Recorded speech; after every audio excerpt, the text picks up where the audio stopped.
চাচা, আমাকে ছাড়ুন। আমি আর পারছি না, আমার খুব ব্যথা হচ্ছে। আপনার মেশিন অনেক বড়। সন্ধ্যার পরের ঢাকার গুলশানের সেই পেন্টহাউসের বারান্দায় দাঁড়িয়ে আফরিন বুঝতে পারছিল তার গোড়ালি পর্যন্ত কাঁপছে। সামনে দাঁড়ানো মানুষটির দিকে তাকানোই যেন পাথর হয়ে যাওয়া শরীরটাকে আরও জমাট বাঁধিয়ে দিচ্ছিল। সে রহমান চৌধুরী, তার চাচা। বয়স 44.৫।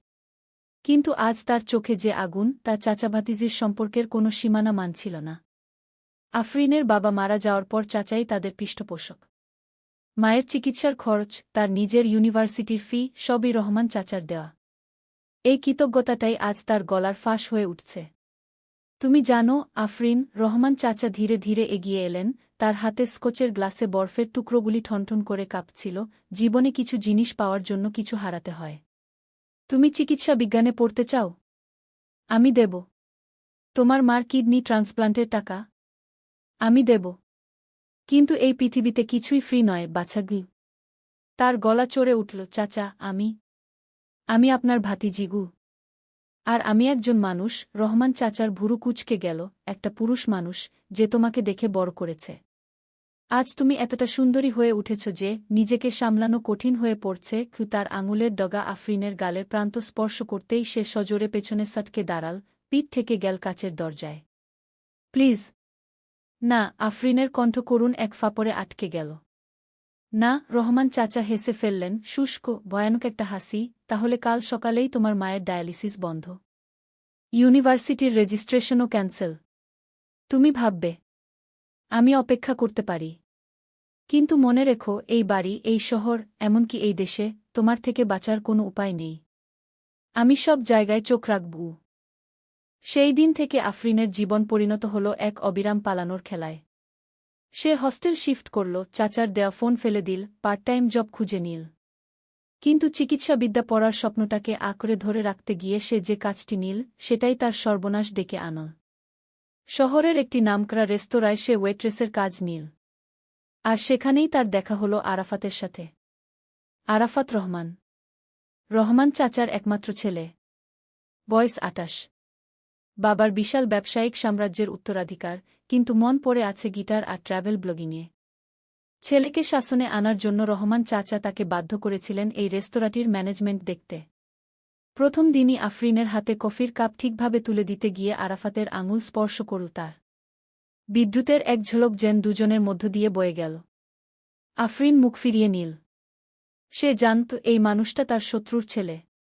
কিন্তু আরাফাতের চোখে ছিল তার বাবার সেই হিংস্র দুটি নেই। ছিল উল্টো এক ধরনের ব্যাকুলতা, একাকিত্ব। মাসখানেকের মধ্যেই তাদের মধ্যে গড়ে উঠল নিঃশব্দের এক বোঝাপড়া। আফরিনের শিফট শেষ হলে আরাফাত তাকে বাড়ি পৌঁছে দিত। পথে কথা বলত গান নিয়ে, বই নিয়ে, ভ্রমণ নিয়ে। একদিন বৃষ্টিতে ভিজে আফরিনের শার্ট কাপড়ে লেগে থাকতে আরাফাত তার নিজের জ্যাকেটটা তার কাঁধে তুলে দিল। স্পর্শটা ইচ্ছাকৃত ছিল না, কিন্তু স্পর্শ মাত্রই দুজনের শরীরই শিরশির করে উঠল। নিষিদ্ধতার সেই দরজাটা একটু একটু করে খুলে যাচ্ছিল। এক রাতে রেস্তোরাঁ বন্ধ হবার পর আফরিন টেবিল মুছছিল। আরাফাত পাশে দাঁড়িয়ে বলল, তুমি সব সময় এত চিন্তিত থাকো কেন? কিসের থেকে পালিয়ে বেড়াচ্ছ বলে মনে হয়? প্রশ্নটা শুনে আফরিনের চোখে পানি চলে এল। সে সব কথা বলে ফেল। বাবার মৃত্যু, মায়ের অসুস্থতা, রহমান চাচার হুমকি, তার নোংরা ইচ্ছের কথা। আরাফাতের মুখ সাদা হয়ে গেল। সে দীর্ঘশ্বাস ফেলে বলল, আমার বাবা।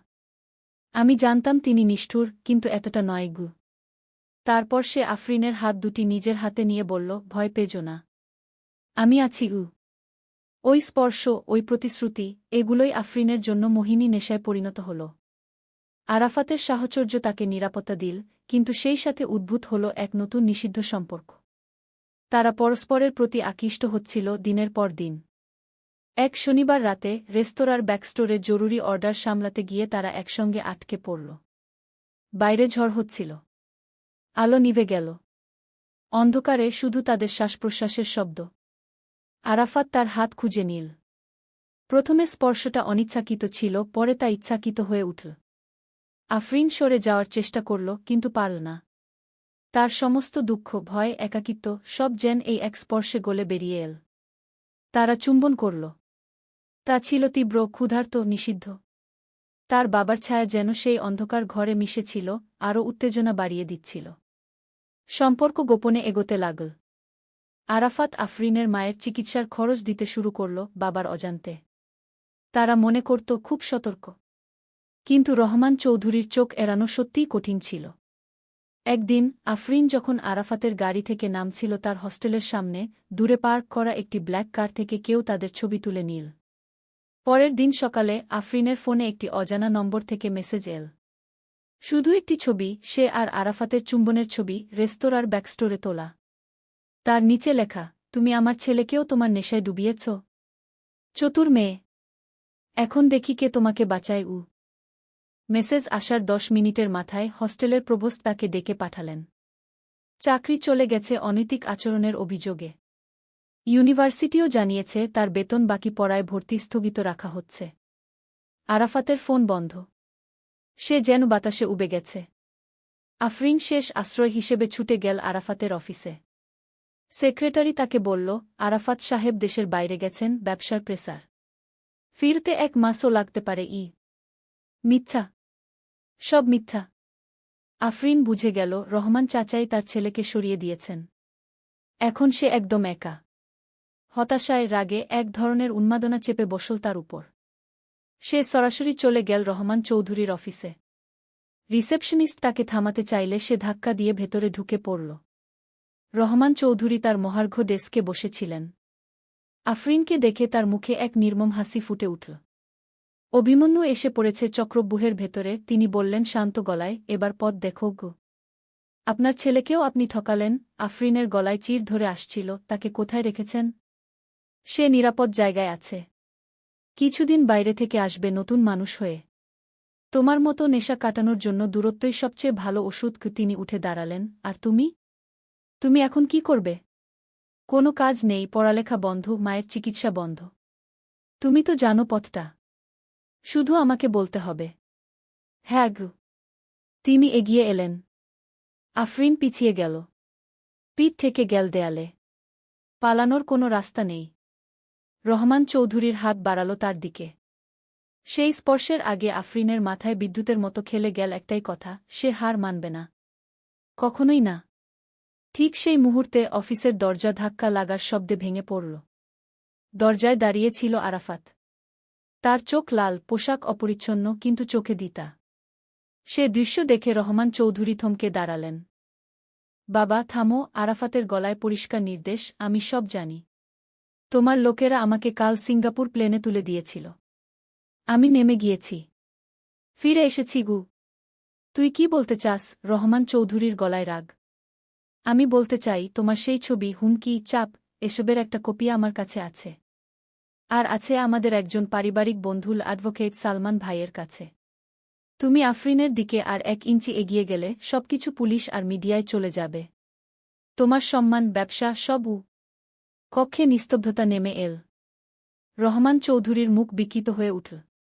তিনি তার ছেলের দিকে তাকিয়ে রইলেন, যে আজ প্রথমবারের মতো তার বিরুদ্ধে দাঁড়িয়েছে। আরাফাত এগিয়ে গিয়ে আফরিনের হাত ধরে বলল, চলো এখান থেকে বের হয়ে যাই। তারা অফিস থেকে বের হয়ে এল। লিফটে নেমে আসতে আসতে আফরিনের গা কাঁপছিল। বাইরে রাস্তায় দাঁড়িয়ে সে আরাফাতের দিকে তাকিয়ে বলল, তোমার বাবার সাথে সম্পর্ক নষ্ট করে দিলাম আমি। তুমি কিছু নষ্ট করনি। আরাফাত তাকে থামিয়ে দিল, ওটা অনেক আগেই নষ্ট হয়ে গিয়েছিল। আজ শুধু প্রকাশ পেল। আফরিন জানে যুদ্ধ এখনও শেষ হয়নি। রহমান চৌধুরী এমন মানুষ নন যে সহজে হার মানবেন। কিন্তু আজ এই প্রথম সে নিঃশ্বাস নিতে পারছে। আরাফাতের হাতটি তার হাতের মুঠোয় শক্তভাবে আছে। নিষিদ্ধ প্রেমের এই যাত্রাপথ ভয়ঙ্কর, কিন্তু সে একা নয়। আফরিন মুখ বাড়াল আরাফাতের দিকে। তাদের ঠোঁট মিলে যাওয়ার আগ মুহূর্তে সে নিজেকে প্রশ্ন করে, এই সংগ্রামে জেতা কি সম্ভব? নাকি এই নেশা তাদের শেষ পর্যন্ত ধ্বংসের দিকেই টেনে নিয়ে যাবে? শ্রোতাদের জন্য প্রশ্ন, আপনি কি মনে করেন আফরিন ও আরাফাতের এই নিষিদ্ধ প্রেমের পরিণতি কি হবে? রহমান চৌধুরী তাদের ছেড়ে দেবেন, নাকি আরও ভয়ঙ্কর কিছু করার পরিকল্পনা করছেন? মন্তব্যে আপনার মত দিন। প্লেলিস্টে এরকম আরও রোমাঞ্চকর গল্প শুনতে চ্যানেলটি সাবস্ক্রাইব করে বেল আইকনটি বাজিয়ে রাখুন, যাতে পরের গল্প মিস না করেন।